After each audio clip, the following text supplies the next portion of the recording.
asphalt burn and the dirt fly.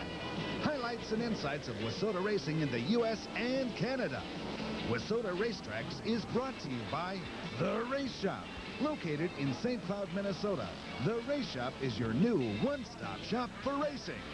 And now, let's go racing!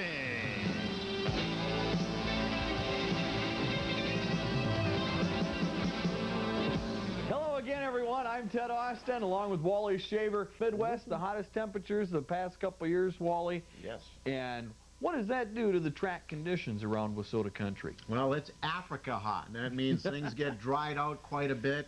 A lot of extra care has to go into it from the promoter standpoint, especially like you're saying, Ted. We haven't had hot weather like this for 2 years.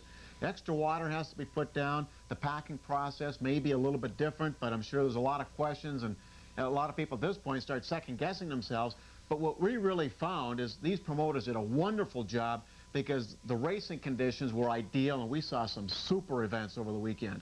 We sure did. We have all the highlights for you, and let's head down to Dodge County Speedway in Casson, Minnesota. Wally's got all the action for you.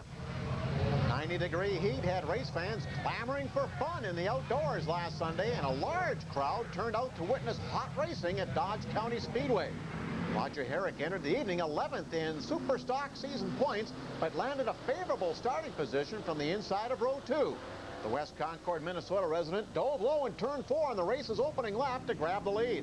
Oh, look at this. 3 wide through turn 2 for second place. Dave Haberman in car number 75 held on to second for most of the first half of the race. But in behind him, the red 13 machine of Sean Kelly and the white 2E ride of Mike Toohey kept the heat on.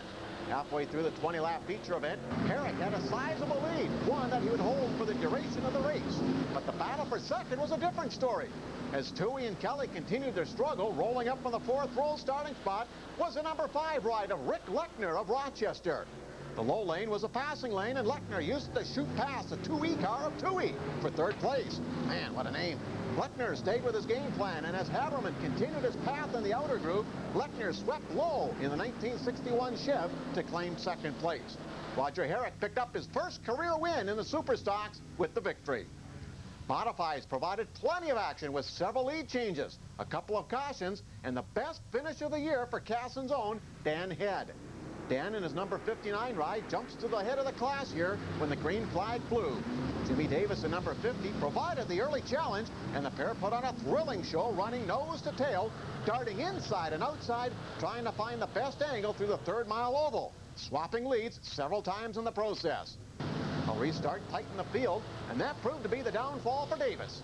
2 cars snuck down low, Mike Sorensen in the blue number 19 car, and Leroy, the Land Shark, Sharky in number 44. Halfway through the race, another restart lined them up. Head in first, Sharkey in second, and Sorensen, who has experienced problems braking this season, in third. Sharkey in the orange and white number 44 took advantage of Head's bouncing momentum loser in the first turn to gnaw his way to the front. Sorensen sparked the crowd with some daring attempts to secure a way around the leader, but no cigar. The Land Shark swam home the winner for his second win of the year at Dodge County.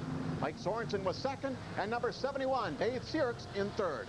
Dan Head, the first leader, finished 4th. You know, one of the many Sunday night regulars at Casson's Dodge County Speedway is third-year modified driver Kevin Stoa. Currently 3rd in points, it may be what Kevin does for a living that gives him a leg up on his opposition. I work for BEC Motorsports. We build race engines for, we build them from claimer engines, all the way up to late model engines. And, we travel, or we sell them all over the country, from Louisville, Kentucky. We've been, we got them all over, Indianapolis and everything. Because of his extensive background in engine building, Kevin has his own philosophies on what kind of motor should run in the Wissota Modified. It's kind of tricky there because it's gonna vary from week to week, but the combination I like either the 383 or 406. It's got the torque, but I picked the right camshaft so it's not violent off the corner, to try and keep the tires hooked up. There's a lot of drivers that overpower the cars, and you know, I've done a lot of experimentation with the different camshafts and that, and you know, if somebody comes to me and wants to help, comes to BEC, you know, I'll give them exactly what I got, you know, if that's what they want. But if they want more power, I'll give them what they want, you know. Now in his 10th year of competitive racing down in the southeastern part of Minnesota, Kevin Stowe is looking forward to the day that he can move up one more division and compete as a regular in the late models. Well, I look forward to seeing the day when Kevin hops into that late model. When we get back, we'll have some Lou Fager's trivia, and we'll head out to North Dakota and catch all the highlights and action out there.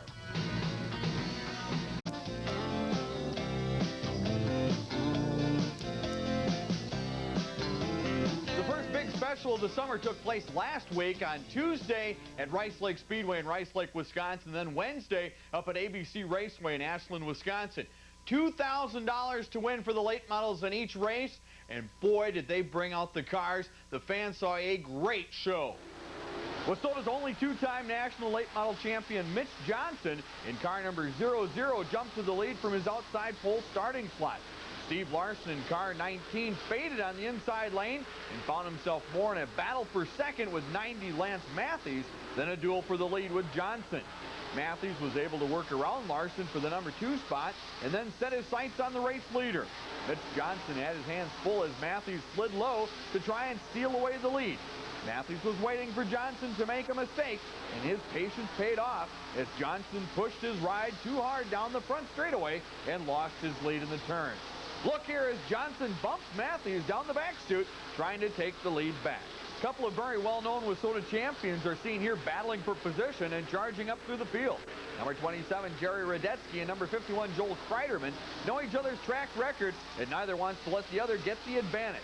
This is how the race looked all the way through. Great side-by-side racing featuring some very talented drivers. Another driver on the move was the number 28 Kezar engine-powered ride of Jimmy Mars. He was in another heated battle with Radetzky, including this wild 3-wide race through the turns. There were 7 cautions during this race, and it was one too many for Matthews as he pushed high in the first turn, opening a door for Johnson to duck under to retake his lead. Matthews had worked so hard to get to the front, and now the handling on his car was going away from him. He lost positions back to Larson and Mars before the checkered bell over the field. Johnson pulled out to a huge lead over Larson and Mars. The battle for second went right down to the final lap, with Mars slipping down low out of turn 4 to wrestle away the spot from Larson. Mars snuck under just in time as Larson could not steal back his spot on the final circuit. Johnson picked up the win and the $2,000 payday, with Mars finishing in second and Larson third. On to the second night at ABC Raceway in Ashland, Wisconsin. Fans were ready for some more great late model action and were on the edge of their seats for the traditional 4-wide salute. Mitch Johnson found himself on the pole, flanked by Darrell Nelson in car number 44. Inside on the second row was number 51, Joel Kreiderman. Johnson immediately grabbed the lead as Nelson settled into number 2 spot after slamming the door on Kreiderman's move to the low side. The first of 6 cautions came out on the next lap for number 44, Nelson, who spun in the first turn and collected number 28, Jimmy Mars. The 28 car would continue, but would not be a threat like he was the night before. A big field of cars was on hand for both races, but I'll bet the farm that nobody was happier than Mitch Johnson. He was hotly contested throughout by the car number 51 of Joel Kreiderman, but even lap traffic could not slow down the former champion. Kreiderman tried valiantly, but had to settle for second. $4,000 for 2 days of racing? Not too bad. We had a chance to talk to Mitch Johnson after the races, and he expected to win, starting on the pole like he did.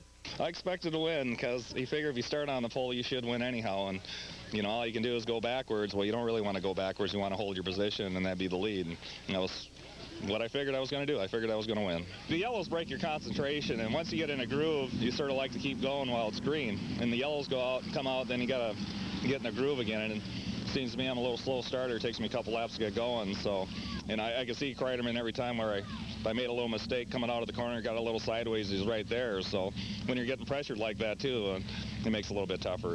Yeah, I wish we could have run. Like once we got into traffic, then you know, he'd have more trouble getting through the traffic because the lap cars can't see him coming, you know. And once they see the leaders coming, they usually start moving over a little bit, so it makes it better for the second place car. Let's jump across the map now to North Dakota and the Missouri Valley Speedway in Bismarck. Must be a shortage of water in the Dakotas. Look at this dust. Troy Butts grabbed the lead in his Wagner Construction sponsor number 13 Superstock. Butts took advantage of the up front starting spot and cruised flag to flag for the win. It looks like number 12 is second. No, that's 22. No? Well, you just can't tell. It's too darn dusty.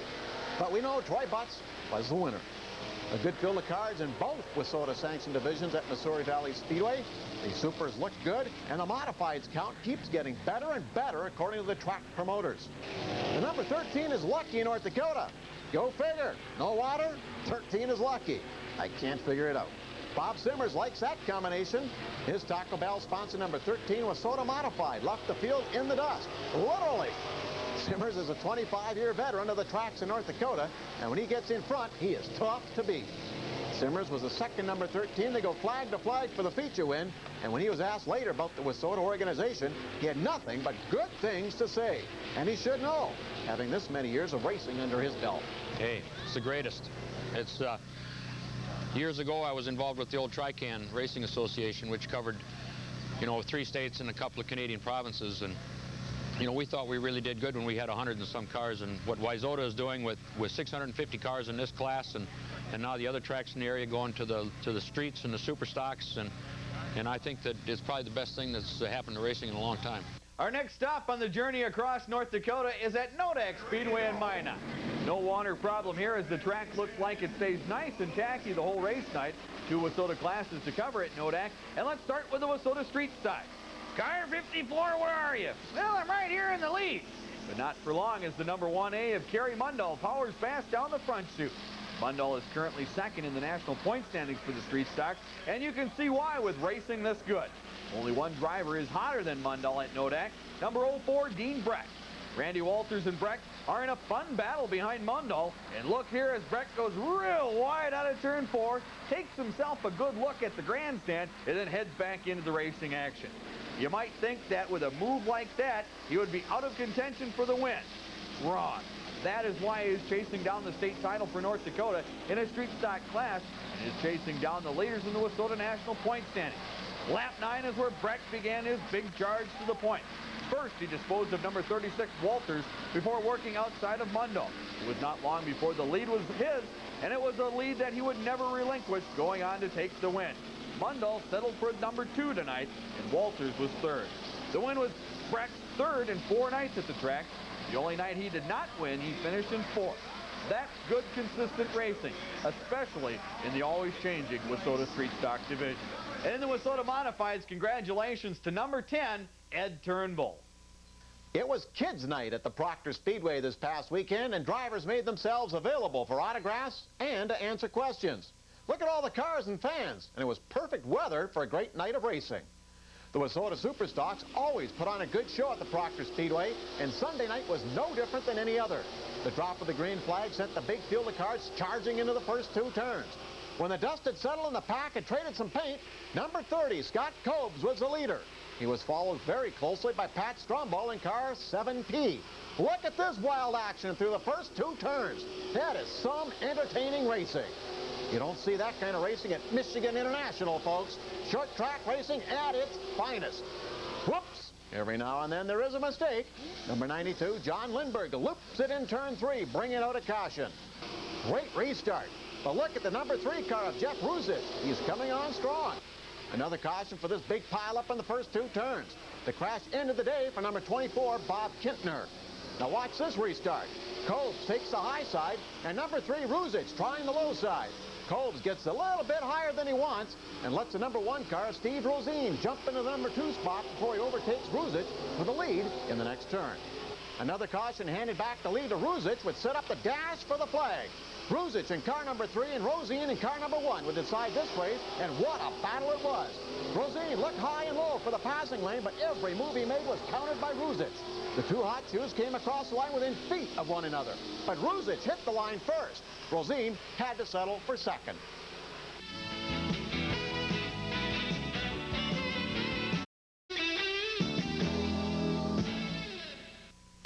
Cedar Lake Speedway brings you the best of both worlds. Saturday nights at 8, witness late models and sprint cars. It's 750 horsepower right before your very eyes. sees babies fly at over 100 miles an hour. Plus, you'll see super stocks and street stock. The best of both worlds comes to Cedar Lake Speedway every Saturday night in 95. Every Saturday night at Cedar Lake Speedway in New Richmond, Wisconsin. Prepare! Hey, race fan!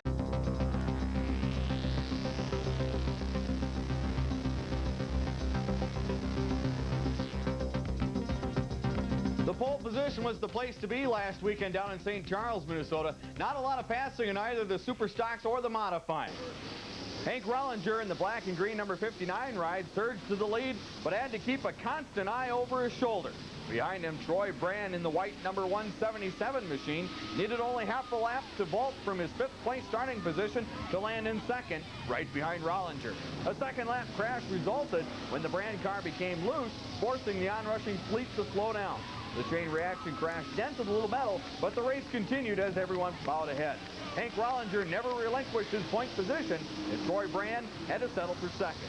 More of the same in the modifieds, but in this one, turn 2 was the scene of repeated crashes and spinouts. By the time the race was 9 laps old, there had already been 6 restarts due to yellow flag caution periods.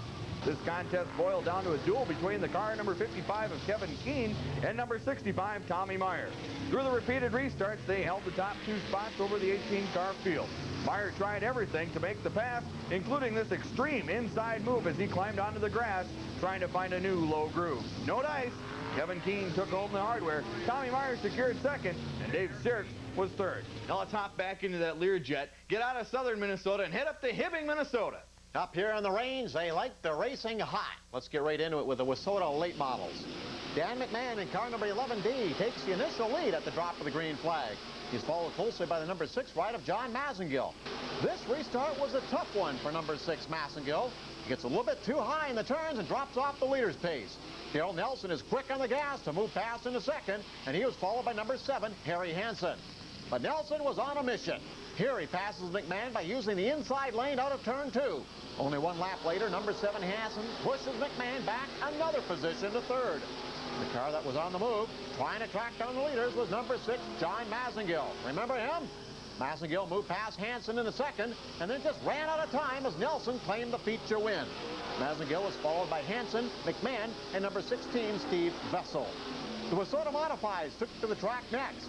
Mike Rich was the early race leader. Rich had quite a bit of company throughout the race. Don Oz in number A1 was looking for the door to open. Kelly Esty in third, and Lauren Tardy in car 67 provided plenty of entertainment for the fans in the stands. Oz finally makes the right move and powers past Rich. Mike gets caught up, and Esty slips on by before he can get back down to the low side of the track. Esty then pressured Oz for the final few laps of the feature, but Oz was able to hold back Esty and claim the win and the steak sauce. Rich had to settle for third behind Esty, who is racing tonight with a brand new power plant. Now let's head over to Cedar Lake Speedway with Ted. The Wissota Championship Sprint cars are in action every Saturday night at New Richmond, Wisconsin at the Cedar Lake Speedway. Thanks to a loyal racing fan, we have this amateur video we can show you. The quality is a little off, but this will give you an idea of the great show that is produced by these small but mighty race cars. Number 23W, Kent Winters, takes the lead early with a good battle between number 2K, Jimmy Kuba, and Tony Norman, car number 2 for, that's right, the number 2 spot. Winters bolted out to a huge half-track lead over Kuba before the race's first yellow came out for a car that spins here directly in front of him. A problem on Winters' car sent him to the motor pit and thus to the back of the pack. Too bad, after looking like he was going to walk away with the win. Instead, number 2K, Jimmy Kuba, inherited the lead and never looked back. Mark Toes finished in second, Jim Rugeman third, and Norm settled into the number 4 spot. When we get back, we'll find out who's this week's Champ Pan's Driver of the Week. We'll check out Wissota Warp Speed. But first, here's a look at the current national point standings.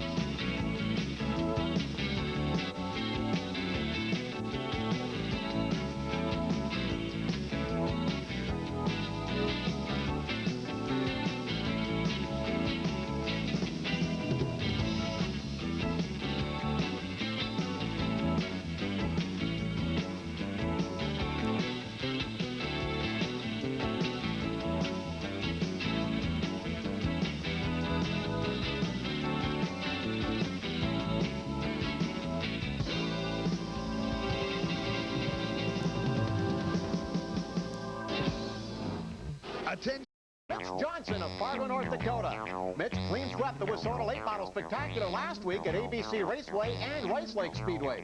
The only two-time national Wissota Late Model champion also picked up a win last Saturday during the Budweiser Nationals at Red River Valley Speedway in West Fargo. Top it off with a win at Grand Forks Speedway the weekend before, and Johnson was 4 for 4 in a week's time. Like I said last week, he's too good to sit at home and race nights. Congratulations to Mitch Johnson on a brilliant and outstanding week of racing for being selected the Champ Fans Driver of the Week. Here we go, race fans. Wissota Warp Speed. This past Sunday, the stakes were high at the Casino Speedway in Watertown, South Dakota. Number 22, Randy Stilling, won his second feature of the season, and Lance Beebe of Watertown won the Wissota Mod feature. The Bud Nationals took place this past weekend at Red River Valley Speedway in West Fargo, North Dakota. Great racing action and a ton of cars. The top contenders in the Wissota Late Model National Point title were on hand, and Mitch Johnson and his now very familiar 0-0 car bested the field for yet another feature win. John Bay finished second, Brian Strand third. The Wissota Sprint Cars put on a whale of a show for the crowd. 27 Dale Johnson came home on top. Brian Schnee, Don Schat, Lou Kennedy Jr., and Wade Nygaard completed the top 5. The midseason champions were crowned at Rice Lake Speedway. Modified winner, Tony Barr. Superstock winner, Don Drew. And Street Stock, Tommy Johnson. Red Cedar saw a double winner in the twin features for their Street Stock. Steve Zwiffelhofer won both the makeup feature and the regular nightly main to clean sweep the night's action. Other winners included Lance Matthews in the late, Brent Larson in the supers, and Ron Schreiner in the mods. At Jackson Speedway, Dean Brown made the move on lap 12 to gain the lead, and he never looked back, posting the victory in the sprint car. The big race this weekend is at Dodge County Speedway in Casson. $1,500 to win. Wednesday the 28th, it's the first race of the 3rd annual Triple Crown Race Series. That's it for Warp Speed. See you at the races. So, what do you got there? Well, I got myself a little car nail clipper here. I'd like to thank Claudette, the receptionist here at IVL, where we do our production work for our television shows in downtown Minneapolis. Claudette was out shopping this weekend, and she's had so much fun having us here doing the racing shows that she bought us a little gift, and we told her that we'd put it on our Wissota sets. So, yep. Claudette, there it is. But Wally, we're getting into high gear here now. We're kind of hitting the mid-season mark for a lot of tracks here in Wissota country. They're getting ready for their mid-season championships. A couple of them already have taken place, and then the 4th of July is right around the corner, and also summertime. Yes, and I can't wait. We got the good summertime weather right now, and our stopwatch says we're running a little bit over here.